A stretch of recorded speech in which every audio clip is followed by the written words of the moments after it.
दोस्तों, अगर आज के वक्त में आपसे कोई पूछे कि दुनिया की सुपर पावर कंट्री कौन सी है, तो आप में से ज़्यादातर लोग जवाब देंगे कि अमेरिका, जो कि काफ़ी हद तक सही भी है। सिर्फ रसिया ही ऐसा कंट्री है जो अमेरिका से कंधा मिलाकर खड़ा हो सकता है। लेकिन दोस्तों, क्या आपने कभी सोचा है कि अमेरिका इतना ताकतवर बना कैसे, जबकि अमेरिका को भी इंग्लैंड ने भारत की तरह गुलाम बनाकर रखा था?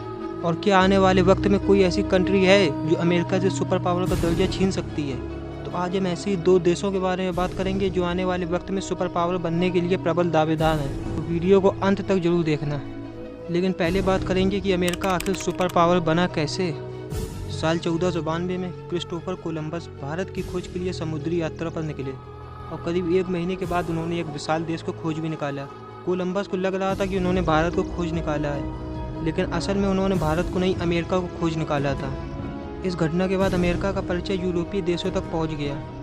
उस समय यूरोपीय देश सबसे सुपर पावर कंट्रीज हुआ करते थे। जब यूरोपीय देशों को अमेरिका के बारे में पता चला, तो उस समय की पावरफुल कंट्री जैसे जर्मनी, स्पेन, इंग्लैंड, इन सभी में अमेरिका को जीतने की होड़ मच गई और अंत में इंग्लैंड ने अमेरिका को अपना गुलाम बना लिया। इंग्लैंड ने भारत की तरह अमेरिका का भी शोषण किया। साल 1773 में जॉर्ज वाशिंगटन के नेतृत्व में अमेरिका ने आज़ादी की घोषणा कर दी। इस आज़ादी को मानता 14 जुलाई 1977 ईस्वी को मिली। आज़ादी के बाद अमेरिका ने अपनी सीमा का विस्तार जारी रखा और जॉर्ज वाशिंगटन ने अमेरिका को एक लोकतांत्रिक राष्ट्र घोषित कर दिया। अमेरिका ने आगे बढ़ने के लिए साम, दाम, दंड, भेद सब कुछ किया। पहले विश्व युद्ध के समय अमेरिका ने छोटे देशों पर दबाव डालकर उन्हें अपने साथ जोड़ना शुरू कर दिया। 1867 ईस्वी में अमेरिका ने पूरे अलास्का को सिर्फ $7.2 मिलियन में खरीद लिया। पहला विश्व युद्ध 18 जुलाई 1944 से 11 नवंबर 1918 तक चला। ये वही समय था जब अमेरिका की किस्मत पलटने वाली थी। पहले विश्व युद्ध से पहले यूरोप जो एक बड़ी महाशक्ति हुआ करता था, वह युद्ध की वजह से पूरी तरह से तबाह हो चुका था। Germany, France, Britain, Spain, Italy, ये वे महाशक्तियाँ थीं जिन्होंने विश्व युद्ध के समय बड़ी मात्रा में तबाही देखी थी। अमेरिका ने इसी बात का फ़ायदा उठाया। जहाँ एक और यूरोपीय देश पहले विश्व युद्ध के दौरान पूरी तरह से बर्बाद हो चुके थे, वहीं दूसरी ओर अमेरिका अपने देश में इंडस्ट्रियल रिवॉल्यूशन की तैयारी कर रहा था। सन 1939 ईस्वी में प्रारंभ हुआ दूसरा विश्व युद्ध। अमेरिका ने यहाँ पर भी मौके का फ़ायदा उठाया। जहाँ एक और दुनिया दूसरे विश्व युद्ध में लगी हुई थी, वहीं दूसरी तरफ अमेरिका इन देशों को हथियार सप्लाई करके मोटी रकम कमा रहा था, जिस वजह से अमेरिका की आर्थिक स्थिति पहले से भी ज़्यादा अच्छी हो चुकी थी। वहीं अन्य देशों की दूसरे विश्व युद्ध की वजह से हालत ख़राब हो चुकी थी और अर्थव्यवस्था तहस नहस हो चुकी थी। अमेरिका ही सिर्फ ऐसा देश था जिसकी 2 विश्व युद्ध के बाद भी इकोनॉमी स्टेबल और मजबूत थी। इसी बात का फ़ायदा उठाते हुए अमेरिका ने यूरोपीय और अरब देशों को व्यापार के लिए अमेरिकी डॉलर का इस्तेमाल करने पर मजबूर कर दिया और इस तरह से अमेरिकी डॉलर इंटरनेशनल करेंसी बन गई। अमेरिका ने शुरू से ही टैलेंट को बढ़ावा दिया, जिस वजह से दुनिया के बुद्धिमान और प्रसिद्ध लोग अमेरिका में आकर काम करना पसंद करते थे। महान वैज्ञानिक अल्बर्ट आइंस्टीन, वैसे तो वे एक जर्मन नागरिक थे, लेकिन उन्हें ज़्यादातर प्रसिद्धि अमेरिका में रहकर ही मिली और उन्होंने अमेरिका में रहकर ही अपना ज़्यादातर काम किया। उदाहरण के लिए सुंदर पिचाई, जो कि एक भारतीय नागरिक हैं, वह अमेरिका में रहकर अमेरिकी कंपनी गूगल के लिए काम करते हैं और गूगल के CEO भी हैं। अमेरिकी सेना दुनिया की सबसे ताकतवर सेना मानी जाती है।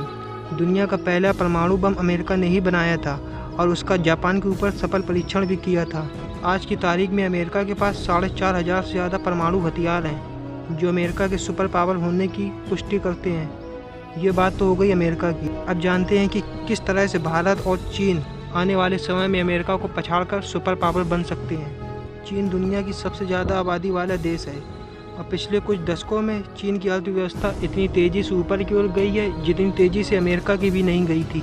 चीन का रक्षा बजट 2022 में $230 अरब का है, जो कि अमेरिका के बाद सेकेंड हाईएस्ट है। वहीं दूसरी तरफ भारत का रक्षा बजट $76.6 बिलियन का है, जो कि चीन के आधे से भी कम है। परमाणु हथियारों की बात करें तो भारत के पास 150 से ज़्यादा परमाणु हथियार हैं, वहीं चीन के पास 350 से ज़्यादा परमाणु हथियार हैं। चीन के पास 20 लाख की एक्टिव सेना है, भारत के पास 15 लाख की एक्टिव सेना है। भारत में दूसरे विकसित देशों की बड़ी बड़ी कंपनियां आकर अपना व्यापार फैला रही हैं और भारतीय इंजीनियरों को मौका दे रही हैं और उन पर अपना भरोसा दिखा रही हैं। वहीं दूसरी तरफ चीन किसी बाहरी कंपनी को अपने देश में घुसने ही नहीं देता। चीन में जितनी भी कंपनियां हैं वे उसकी खुद की लोकल कंपनीज़ हैं। यहाँ तक अगर देखें तो हर मामले में चीन कहीं ना कहीं भारत से आगे निकलता हुआ आपको दिखाई देता है। लेकिन एक क्षेत्र ऐसा है जहाँ पर चीन भारत से और दुनिया से तेज़ी से पिछड़ रहा है। चीन में प्रति व्यक्ति की औसत उम्र है 41 वर्ष, जबकि भारत में प्रति व्यक्ति की औसत उम्र है 21 साल। अब ये बात तो हर किसी को पता है कि 41 साल की उम्र के व्यक्ति की कंपैरिजन में 21 साल का व्यक्ति काम करने में अधिक सक्षम होता है और अधिक तेज़ी से काम करता है, और जितनी तेज़ी से वह काम करेगा देश का विकास भी उतनी ही तेज़ी से होगा।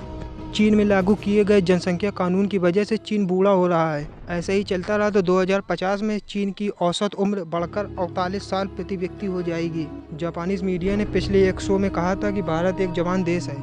भारत में प्रति व्यक्ति की औसत उम्र 21 वर्ष है, जो कि भारत को काम करने में सक्षम बनाता है। अगर इसका ठीक से इस्तेमाल किया जाए तो भारत आने वाले वक्त में एक सुपर पावर कंट्री बन सकता है। तो दोस्तों, ये था पूरा एनालिसिस। आपको क्या लगता है आने वाले समय में कौन सी कंट्री सुपर पावर बन सकती है, इंडिया या फिर चाइना?